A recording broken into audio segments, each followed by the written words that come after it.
Talk about bad timing. The Los Angeles Times noted last week that Robert Iger, the longtime chief executive of the Disney Corporation, will retire in 2 years and might be looking for a career in politics afterward. This morning, CBS News asks whether Iger's planning a run at the presidency. Disney CEO Bob Iger would not confirm or deny rumors yet again about a potential presidential run in 2020. He is set to step down from the company in 2019.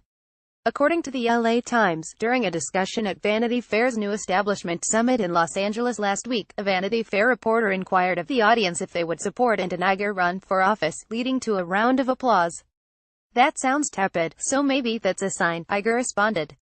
"And my wife is out there somewhere and I can guarantee that she's not cheering," he added. "I will figure it out when I have to figure it out." The date on the LA Times report is October 3rd, published at 6 p.m. Less than 2 days later, the New York Times dropped its bombshell on fellow Hollywood heavyweight Harvey Weinstein. October 9th might be a wee bit too early afterward to start flogging Hollywood moguls as presidential timber, regardless of who's getting the flattering attention. It's not the first time the subject has come up for Iger, though. It first came up in June of last year, when Iger himself addressed the rumors in relation to a run for California governor or U.S. senator in an interview with The Hollywood Reporter. By March of this year, with Hillary Clinton having failed spectacularly to win the presidency, the talk had shifted to a White House run. Iger told THR in June that a lot of people, have urged me to seek political office but denied he would consider a run for California governor or senator, positions that historically have served as stepping stones to the White House. However, Iger didn't specifically address the prospect of a White House run at the time. Sources add that he has since consulted with former New York Mayor Michael Bloomberg about making the leap from the boardroom to high office. Bloomberg served as mayor of the nation's largest city from 2012 despite no prior public service. Iger has plenty of friends in high places within the Democratic Party. Former Vice President Al Gore told THR in January that he counts fellow Apple board member Iger among his closest Hollywood friends.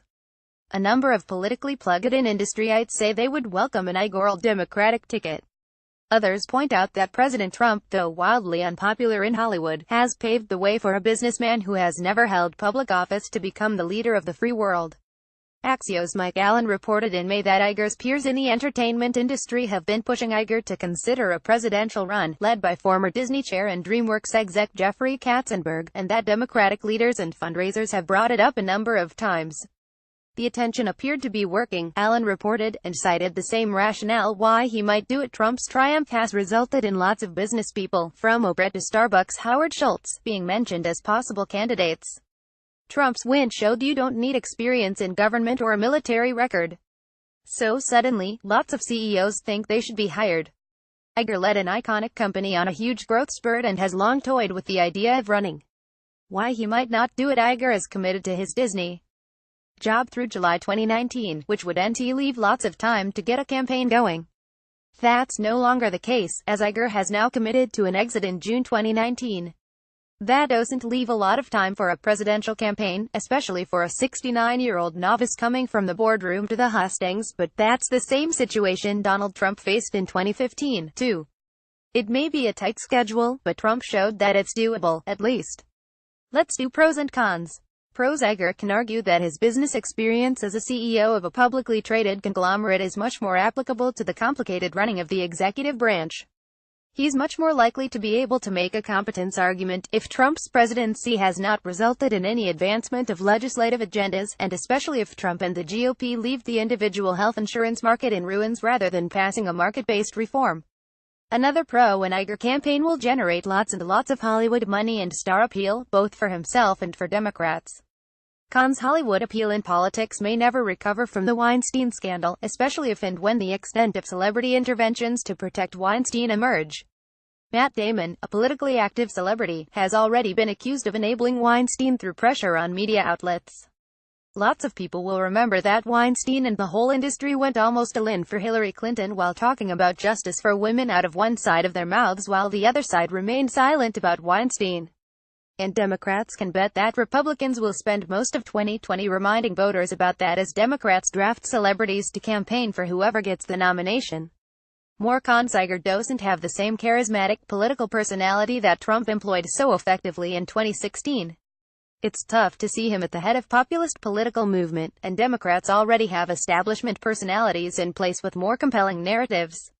Iger's already mired in the NFL controversy and the politicization of ESPN, first excusing Jemele Hill in her attack on Trump and now suspending her for 2 weeks for targeting ESPN's advertisers. Iger's leadership has managed to antagonize both conservatives and progressives on this issue, which, does not bode well for a general election, let alone a primary. Finally, Iger will have the same problem Oprah Winfrey would face in 2020. Trump's the test case for celebrity novelty candidates. If he fails, so does the model, and people will look for more traditional political candidates. If Trump succeeds, then he wins re-election, assuming he chooses to run for a second term. Winfrey's personality and charm might be enough to overcome that, but only because Winfrey spent several decades of her life personally building emotional ties to the heartland of America. Iger simply isn't well enough known outside of the rarefied Hollywood circles to which he belongs.